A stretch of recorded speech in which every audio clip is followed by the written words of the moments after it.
My wife survived cancer, but our marriage didn't. She asked to sleep with other men. I found her texts with my best friend Jack. They planned a life without me. Then Jack texted me something shocking. My name's Ethan, and I've been married to Emma for 8 years. We live in a cozy house in Seattle, the kind with a small porch and a view of Puget Sound. Our life wasn't perfect, but it was ours, built on love, trust, and promises we made under a rainy sky at our wedding. 2 years ago, Emma was diagnosed with breast cancer. It was hell. I held her hand through every chemo session, every sleepless night, every tear. She fought like a warrior, and when the doctor said she was cancer-free, we cried together, thinking the worst was over. But last month, she sat me down at our kitchen table, her eyes nervous, her hands fidgeting, my stomach twisted before she even spoke. "Honey, I need to get something off my chest," Emma said, her voice soft but heavy. I leaned in, expecting her to talk about her health or maybe a new dream, like traveling to Italy. We'd always talked about seeing Rome, but money was tight. I was ready to promise her we'd make it happen, even if I had to pick up extra shifts at the warehouse. "What's wrong?" I asked, my heart pounding. She looked away, then back at me. "Surviving cancer changed me, Ethan. Life's too short. I want to experience things." Her words hung in the air, vague but sharp. I thought she meant adventure, maybe hiking Mount Rainier or learning to paint. "We can do that," I said, grabbing her hand. "I'll work overtime. We'll save up, see the world together." Her face tightened. "That's sweet, but that's not what I mean." She paused, and my chest felt like it was caving in. "I want to sleep with other men, while staying with you." The room spun. My throat went dry, and I couldn't speak. It was like someone had punched me in the gut. Emma, my Emma, who I'd carried through the darkest days,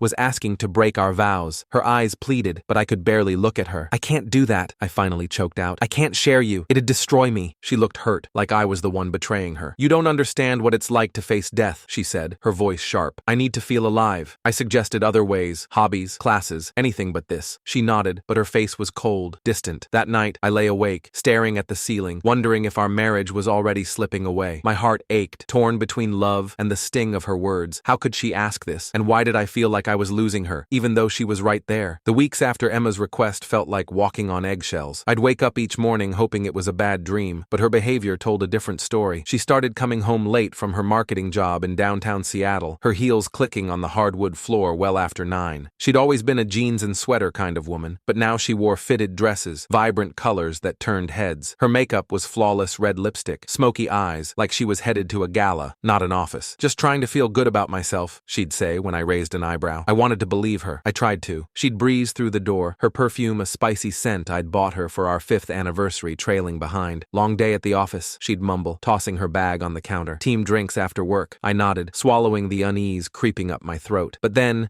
there was that night she came home past midnight in a scarlet dress, her hair curled, her smile too bright. She looked like she'd stepped out of a movie, not a cubicle. "Work event," she said, avoiding my eyes. "Morale booster. No +1s allowed company budget thing." My gut churned. Why hadn't she mentioned it before? Why the new outfit? I started noticing other things. She'd put on makeup even for quick errands, grocery runs to Safeway or coffee at the corner Starbucks. She'd dab on that expensive perfume, the one she used to save for our date nights. But those date nights? They stopped. I'd suggest dinner at our favorite Italian place in Capitol Hill or a quiet evening reading in Volunteer Park. "I'm tired, Ethan," she'd say, her voice flat. "Maybe next week." Then she'd leave the house anyway, claiming she needed me time. I'd sit on the couch, staring at the TV, wondering where she really was. She started talking about other men, too. At first, it was casual. "This guy at the grocery store complimented my dress," she'd say, her eyes sparkling. Or, "Jake from work is so good at solving problems. He's like a genius." I wasn't the jealous type, but the way she lingered on their names, their looks, their charm, it stung. During game nights at our house, she'd laugh louder at my friend Jack's jokes, her eyes lingering on him as he shuffled cards. After everyone left, she'd say, "Jack's so funny when he loses. Did you see his face?" I forced a smile, but my chest tightened. Was I paranoid, or was she pulling away? I told myself she was just living her truth, like she said. Cancer had changed her. Maybe this was her way of feeling alive, new clothes, new confidence, new attention. But at night, alone in our bed, I couldn't shake the feeling that something was off. Her phone was always on silent now, face down on the counter. When I asked about her day, she'd pivot to stories about men, co-workers, strangers, even my friends. My trust was fraying, and every late night, every coy smile, felt like a knife twisting deeper. I loved her, but I was starting to question if she still loved me. One evening, I couldn't take it anymore. Emma came home late again, her lipstick fresh, her dress hugging her curves. The house was quiet, just the hum of the fridge in our Seattle kitchen. I'd cooked her favorite lasagna with extra cheese, hoping to spark something normal between us. As she kicked off her heels, I took a deep breath, my heart racing. "Emma, can we talk?" I asked, my voice steadier than I felt. She raised an eyebrow,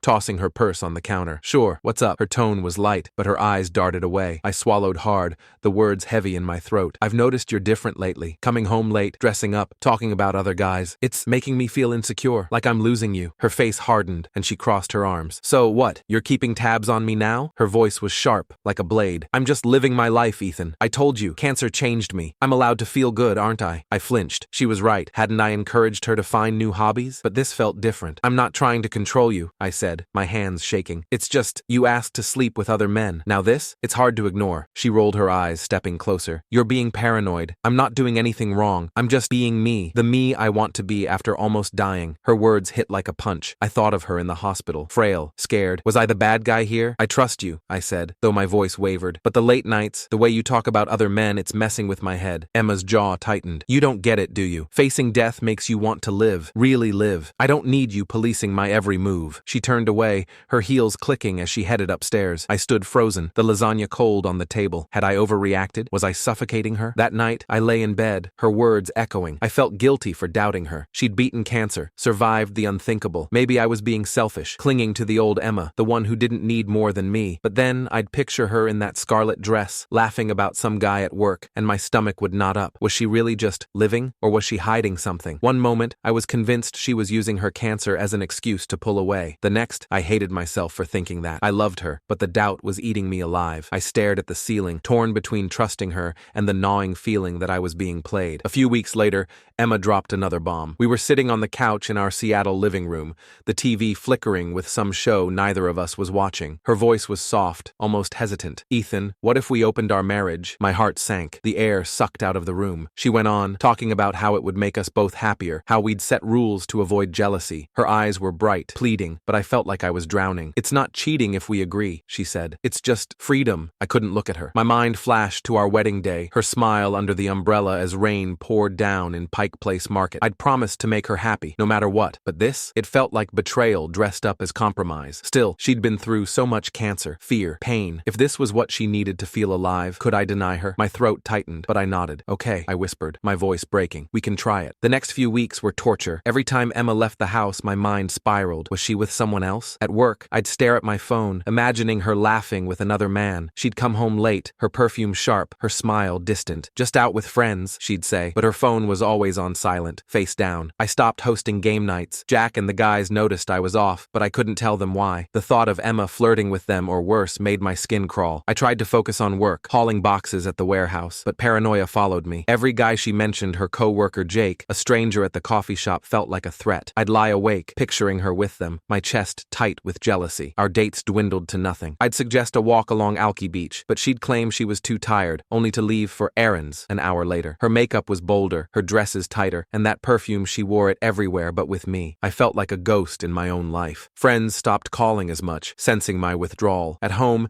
Emma was cheerful, but it felt forced, like she was playing a part. I'd catch her texting, her fingers flying, then she'd lock her phone when I walked by. Work stuff, she'd say, but her eyes wouldn't meet mine. I wanted to believe her, to hold on to the love we'd built, but every late night chipped away at my trust. Agreeing to this open marriage was supposed to save us, but it was tearing me apart. I wasn't sure how much longer I could keep pretending everything was fine. The open marriage was killing me. After 2 months of sleepless nights and constant dread, I couldn't take it anymore. Emma came home one evening after a 3-day work trip to Portland, her suitcase barely unpacked. I sat her down in our Seattle living room, the Space Needle glowing faintly through the window. My hands were clammy, my voice low. Emma, I can't do this anymore, I said, my eyes locked on hers. The open marriage, it's breaking me. I need us to be us again, just you and me. She looked at me, her face softening in a way I hadn't seen in months. I'm so sorry, Ethan, she said, her voice cracking. I didn't realize how much this hurt you. She reached for my hand, and for a moment, I saw the old Emma, the one who'd clung to me during chemo. Let's close it, she said. I want us to be okay. We hugged, her warmth familiar yet distant, and I felt a flicker of hope. Maybe we could rebuild. For a while, things felt normal again. Emma stopped staying out late. She was home every night, cooking dinner with me, laughing at old movies on our couch. She still wore her makeup and stylish clothes, but it didn't bother me as much. She was here, with me. We even went on a date to a cozy diner in Fremont, sharing fries and talking about our future like we used to. I started to believe we'd made it through the storm. But then, one night, she made a joke. We were washing dishes, and she laughed, saying, "Remember how free I felt during our open phase?" My stomach dropped. I forced a chuckle, brushing it off, but her words lingered. A few weeks later, she brought it up again, more serious this time. "I miss that rush, Ethan," she said, her eyes distant. "Being with you is great, but it's not the same as those new adventures." My heart heart sank. She tried to soften it, saying our marriage was enough, but her words felt hollow. It's just, I had a reliable man at home and I could explore, she added, her voice wistful. I stared at her, betrayal washing over me. Was she pretending this whole time? Had she only agreed to close the marriage to keep me from leaving? My mind raced, replaying every late night, every vague excuse. I told her I couldn't go back to an open marriage, not for my sanity, not for my heart. She nodded, her face unreadable, and went to bed. I sat alone in the dark, the weight of her words crushing me. Our normal was a lie, and I wasn't sure how much longer I could live with it. That night, I couldn't sleep. Emma's words about missing the rush echoed in my head, each one a stab to my heart. I slipped out of bed, my bare feet cold on the hardwood floor of our Seattle home. Downstairs, her phone sat on the kitchen counter, glowing faintly under the dim light. I'd never snooped before, but the doubt was eating me alive. My hands trembled as I picked it up, my pulse pounding in my ears. I unlocked it. Her passcode was still our anniversary, and opened her messages. The most recent text was from JC. My breath caught. "Good night, love you," it read, sent just hours ago. My knees buckled, and I gripped the counter to steady myself. Scrolling up, I saw a conversation that shattered my world. JC was Jack, my best friend since high school, the one I'd trusted with everything. They'd been texting for months, flirty messages, plans for weekend getaways, even talk of her leaving me. "I want a better life with you," she'd written. He'd replied, "We'll make it happen." My eyes burned as I saw texts about money he sent her for her hair, her nails, that scarlet dress. They'd been together before she even asked for an open marriage, back when she was still in chemo. I felt like I'd been gut-punched. The pieces clicked. Her late nights, her work trips to Portland, her sudden glow. She'd been lying, using cancer as a shield for her betrayal. Rage boiled inside me, but it was the hurt that hit harder. Jack, my brother in all but blood, had stabbed me in the back. I clutched the phone, my vision blurring with tears. The next morning, I woke her up, phone in hand. The Seattle sunrise cast a cold light through our bedroom window. "What's this?" I asked, my voice shaking as I showed her the texts. Her face went pale, her eyes wide. "Ethan, I can explain," she stammered, sitting up. "It didn't mean anything. I still love you, that's why I stayed." I laughed, a bitter sound. "You stayed because it was complicated, not because you loved me." My voice cracked, but I kept going. "You and Jack, how long? Before you even asked to sleep with other men?" She started crying, reaching for me, but I stepped back. "Cancer didn't make you do this," I said, my words sharp. "You chose to lie, to cheat, with my best friend." She sobbed, begging, saying cancer made her crave excitement, that she didn't want to hurt me, but her words felt like empty noise. I saw the truth now. She'd played me, and Jack was complicit. My heart was in pieces, but I knew what I had to do. "I'm done," I said, my voice steady despite the ache in my chest. "I deserve better." She fell to her knees, pleading, but I turned away, the weight of her betrayal too heavy to carry anymore. I packed my bags that morning, the Seattle rain tapping against the windows like it was mourning with me. Emma stood at the bedroom door, tears streaming down her face, her voice hoarse from begging. "Ethan, please, we can fix this," she sobbed, clutching the doorframe. I didn't look at her. My hands moved on autopilot, shoving clothes into a duffel bag, jeans, shirts, the jacket she'd bought me for my birthday. Every item felt like a memory I was leaving behind. My chest ached, but I couldn't stay. Not after her lies, not after Jack's betrayal. I zipped the bag shut and walked downstairs, her footsteps trailing me. "I'm sorry," she whispered, her voice breaking. I paused at the front door, my hand on the knob. For a moment, I saw the Emma I'd loved, the one who laughed with me over coffee at Pike Place, who held my hand through her cancer fight. But that Emma was gone, replaced by someone who'd chosen to break me. I turned, meeting her eyes one last time. "I deserve better," I said, my voice low but firm. Her sobs echoed as I stepped outside. The rain soaked my jacket as I loaded my bag into the car. I glanced back at the house, our house, where we'd built a life. Emma stood at the door, her face crumpled, but I didn't waver. I slid into the driver's seat, the engine humming to life. As I pulled away from our street in Capitol Hill, a strange relief washed over me. It wasn't joy, my heart was still shattered, but it was freedom. For months, I doubted myself, let her gaslight me into questioning my gut. Now, I knew I'd been right all along. Her lies, Jack's betrayal, they weren't my burden anymore. Driving through the city, the Space Needle fading in my rearview mirror, I felt lighter. The emotional weight I'd carried, the paranoia, the insecurity was lifting. I didn't know where I'd go next, maybe a friend's couch or a cheap motel in Tacoma. But for the first time in months, I felt like I was choosing myself. I'd loved Emma with everything, but I couldn't live with her lies. The road ahead was uncertain, but it was mine, and that was enough.